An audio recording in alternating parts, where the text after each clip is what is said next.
All right, we just got the oil pan broken loose here, so let's take it off and see what kind of carnage we have. I don't think it's gonna look good, but let's see what we got. Oh my God. Looks like we got some more shrapnel down here. Here's another piece right here. Welcome back to Matt's Automotive Channel. In this part 2 of the video series for the Subaru Legacy GT that was non-running when we got it, we're going to now begin the engine teardown now that we have it out of the car. We have previously already determined that we have low compression on this motor. The compression ranges from 115 psi all the way down to 0 psi in cylinder number 3. So with that said, let's get started.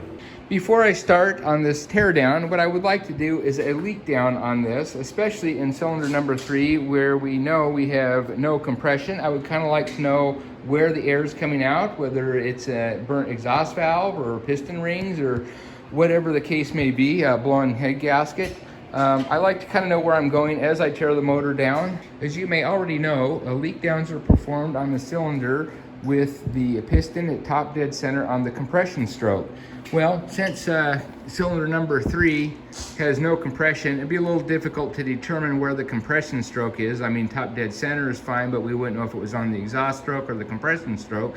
So anyway, I'm going to begin this leak down test by removing the timing belt and then unloading all the cams so that all the valves should be closed, and then I don't even have to worry about cranking the motor over to determine where top dead center is on the compression stroke. It'll just make it a little easier. Okay, before we pull the timing belt off, we want to make sure that the crank is positioned with the notch here lining up with the mark on the oil pump. This puts the pistons all halfway through their travel on both sides, so that way there's no chance of the valves making contact with the pistons.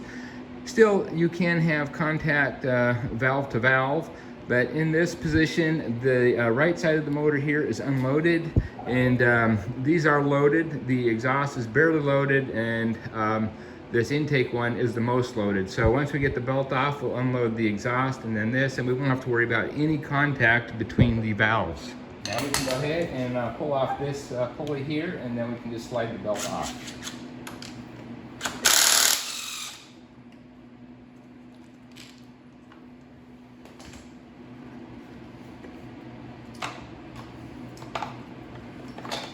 Okay, that one just unloaded, and there we go. That one just unloaded. So now all the valves should be closed at this point. Now this is nice. These all spin very freely, which is great. So basically all the resistance that we have found in rotating the motor has to do most likely with the connecting rods. Okay, I'm going to start out here with cylinder number 2 here. I believe the compression was somewhat decent in this one. As you can see with the motor out of the car, it is much, much easier to access this. So that's one of the reasons I decided to do it after we pulled the motor. It's just so much easier. All right, now we have the tube in there. So let's go ahead and plug in our leak down tester. And the way that this works is, let's see, I'll go ahead and add some pressure to this thing here. And then we'll turn this up until this gets to 0. And right about there. So about 30 psi over here is equivalent to 0 over here. We'll go ahead and lock it. And so if we had 0 leak down, there'd absolutely be no airflow, and it would show 0% leak down here. Of course, that won't be the case. When we plug this in, we're definitely going to have some leak down. So let's plug it in and see what percent we have. Okay, this doesn't look too bad actually. It looks like our leak down there is probably right around, around 13% or so, which is not horrible. Let's do number 4 now. This is also looking pretty decent. Looks like maybe right around 12% there. Not bad. Here goes number 1.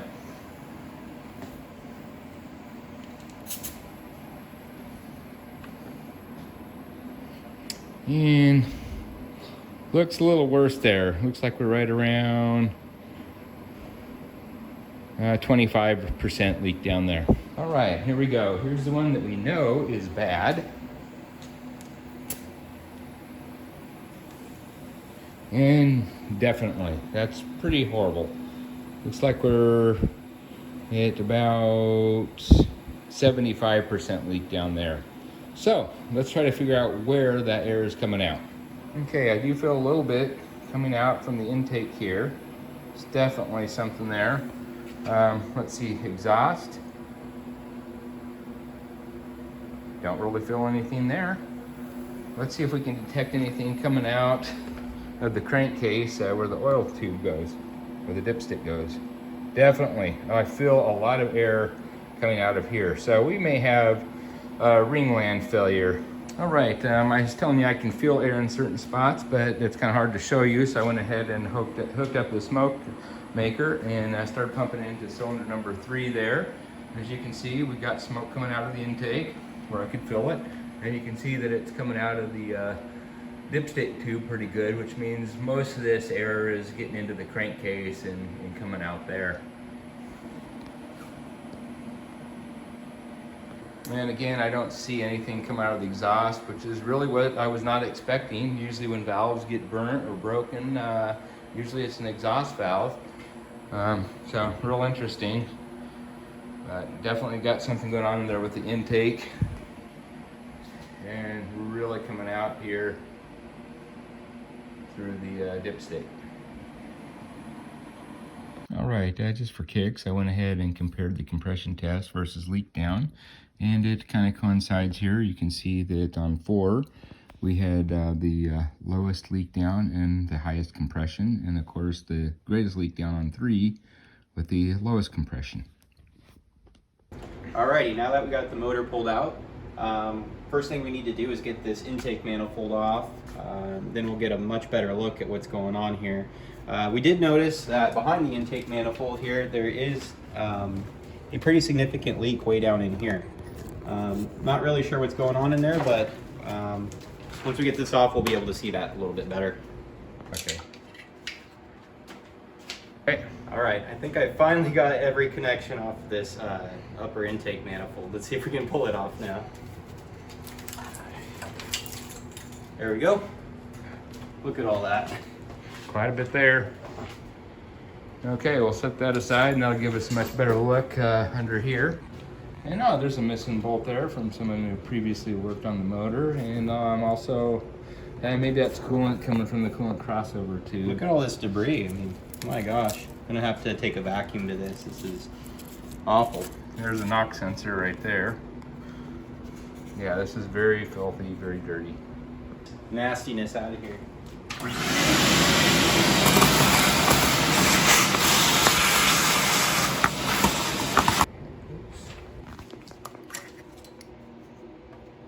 A little bit of oil there, not much. Now it should come on. All right, let's get these valve covers pulled off.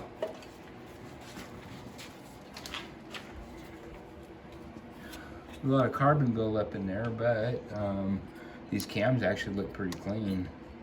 Not too bad. Yeah.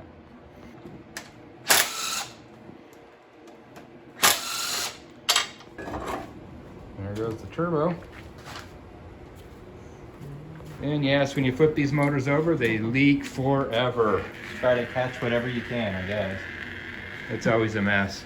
Anyway, when we flipped it over, we heard something clunking in the oil pan here, so it'll be interesting when we get that off. We might find some shrapnel in there. Goose. Yeah. It's not even in there.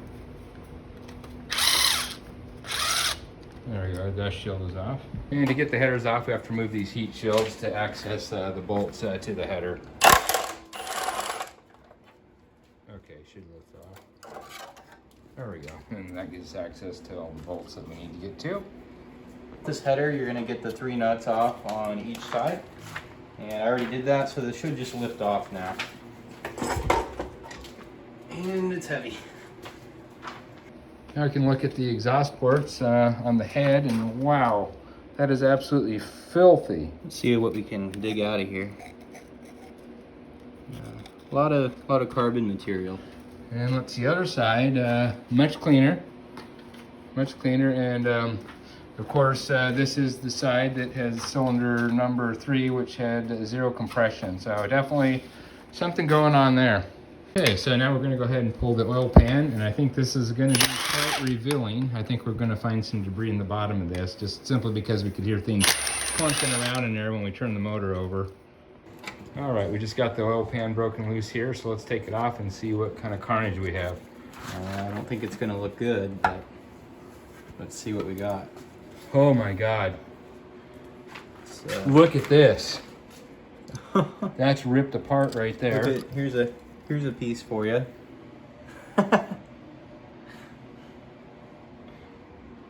Oh, here's another big chunk right here. Pull that out. I'll set them out over here.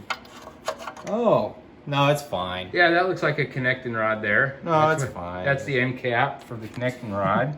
Here's a piece right here. This will just go back together, no problem. Just got to change the oil. That's all you got to do. Oh, look in here. Oh, look at all the debris in the oil pickup tube. You should be able to see the screen in there. Oh, no. Pieces here, just laying around. This is bad. I think we have a broken rod. Yeah, it'll be interesting once we get the pistons out and see how scored up the cylinders are. It may be that we can't reuse this motor. We'll see.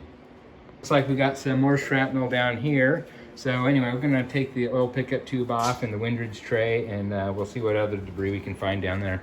Let's pull out this windage. I'd pull the tube. Let's pull the oil pickup tube here first, and then we'll pull out the tray. This will reveal some more fun stuff. Oh, wow. That looks normal. Okay, here's the end of one of the connecting rods.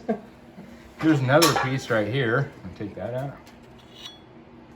It's fine. Just put some full synthetic and you'll be fine, right? Unbelievable. I'm surprised that this thing even ran in this condition. Oh, there's parts everywhere. When we get this block split apart, I'm sure we're gonna find a lot more. It's like a treasure hunt. Wow. And if, let's see, we knew we had 0 compression and 3, so let's count this. Here's the front of the motor. And yeah, we count the pistons here. We got 1, 2, 3, and 4. So this one here is definitely number 3. And can you rock that back and forth at all? No, it doesn't even want to budge. So, I mean, that's what was contributing to all the resistance when we were trying to turn the motor. That's why I didn't want to turn very easily. Should turn the light. Okay. Yeah, that's wow, not normal right here. You can see that, it's just snapped. Oh my God. Yeah, we're definitely going to need a new crank, maybe a new block too. Let me get this coolant crossover tube off. It's the 4 bolt clip here on top, 10 millimeters. Let's get the coolant pipes off. Get some of the accessories off the front here. Let's get the water pump off. We got an oil pump to get off, so I'm going to start working on that. Wouldn't that be great if I was able to be a manager? Or okay, there goes the water pump. Gasket already fell off. All right, get the oil pump off. I think I got it. Jeez, it's really on there. Oil pump coming off. Any debris in there? That actually looks pretty decent. No, it looks nice. Not in there. Looks pretty clean. Okay. Need something a little. Okay, we'll just take the cam caps off, got all the bolts loosened. Okay, now I can remove the cams. We don't need to worry about marking any of these. The cam caps and cams are all pre-marked, so we don't have to remember where they are.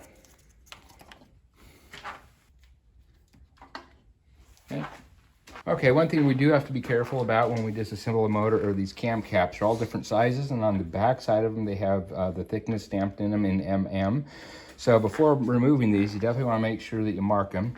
So the boxers, of course, have 2 heads. We have a right and left, so this is going to be the right side. So my naming convention here is going to be RE1. This is the exhaust. You can see the exhaust port there. And then I just start from the front and number going back. So these are RE1, RE2, RE3, and so forth. And this is the intake side, as you can see. And then RI1, RI2, and so forth. All right, so we loosened all 6 of the head bolts. You want to start with the inner ones because these are the tightest, and then work your way out when you do it. I got them all loose, so I'm going to start pulling these individually, and then we'll lift off the head and see what other carnage is inside. Here we go. All right, lift off. And always set this on a soft surface. You don't want to damage the head. Ha! These pistons are not bad. They're not. So it looks like all the damage has occurred below the pistons, which means we probably still have a good head here. Let's look at where the valves are and see what kind of shape those are in. And you know, that looks pretty darn good. I mean, you can see that this one's a little darker. Yeah, the darker one, that's cylinder 1. This is the one that has all the damage and the low compression. So, you know, the valves don't look so bad. I'm wondering why we had the really low compression, but we can pressure test those later and see what's going on. The head gasket off. And yeah, it looks like there's significant carbon buildup in here. But other than that, not bad. It's pretty normal. Right, so we know that the connecting rod is damaged, so we're going to turn the crank here and see if these pistons both move. Okay, here we go. One piston moving, and the other one's stuck. Not doing a damn thing. It just was sitting there. Nothing. And that is why we had 0 compression. Okay. All right, just pulled off the oil separator plate, and yeah, more metal and debris even in here. And also remove the plug here. These are access ports to get to the wrist pins. You can probably see that one there. I'll take off those little C-clips and then pull them out. So you access them. These 2 points on this side, this one will have to come out. And then over here, you got one here and one over here. So we'll pull those next, and then we'll try to turn the crank to line up the wrist pins and then pull those out. All right, we got the engine broken down pretty good now. We just took out the case bolts, and here are the case bolts. They're varying sizes, and there's a total of 18 bolts that have to come out. And we did have problems trying to separate this a bit. I think the crank is kind of holding the 2 pieces together. But anyway, we've got separated to the point now where we can pull it apart. So let's go ahead and pull this off and see what we have. Okay, get that off. And if you look here, yeah, this is what was holding the 2 halves together. You can see that the crankshaft was binding up against here. So that was creating all the friction trying to pull it apart. It looks like there's some damage here to these main bearings, which usually are pretty good. Not in this case. And you can see one of the main bearings stuck over here to the crank. It didn't stay on the block. So let's pull the crank out. Here's the remain seal. Pull that out. See, look at this. I can't even lift it out. It's just... It's kind of jammed really, in there, huh? Really in there. And that's why it was so difficult to separate this thing.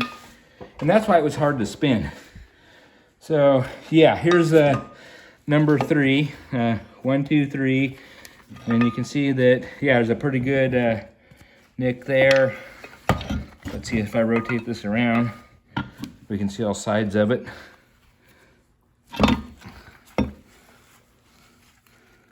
That's a little tough to see, but anyway, definitely some damage here. Then if we look at the block here, we can see this. Look at that. Yeah, it's pretty messed up. That's not good. So yeah, we're not going to be able to save this block. Fortunately, I have another another block up in the attic that hopefully will match up, and we can use this. The crank, I don't think we're going to be able to save. We might be able to save the pistons and rods, 3 of them anyway. And now, next, we'll go ahead and pop the pistons out and see if we have a ringland failure. Okay, and then just looking at the connecting rods here, these should fall freely, like this one. As you can see, these, not so much. So these bearings were starting to go along with this. So this one's really tough. It's a little stiff there, isn't it? Yeah, these should just flop like that. So definitely have some bearing issues there. Okay, so I'll go ahead and pop these pistons out here. We'll just pound on the back side, and we'll take a look at the condition of these. This should come right out. Okay, and let's see, this one here is this the number 3? Let's see.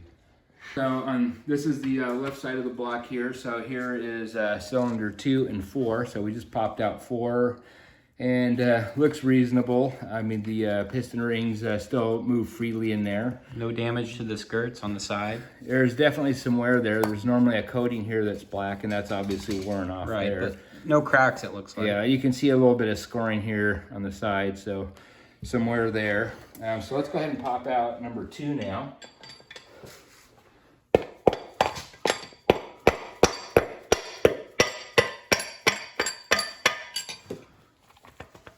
And it actually doesn't look a whole lot different, pretty similar, and yeah, the rings seem to be moving freely there. So anyway, the other side is going to be the interesting side because that's where the failure was. Okay, here's the number 3 piston, the one that failed, and this is really on there tight. I might have to, let's see, I'll try to hammer this out so I can get it where you can pull the piston out. Look at that. There we go. It's moving, and now I'll go ahead and hammer that piston out. Yeah. Let's see.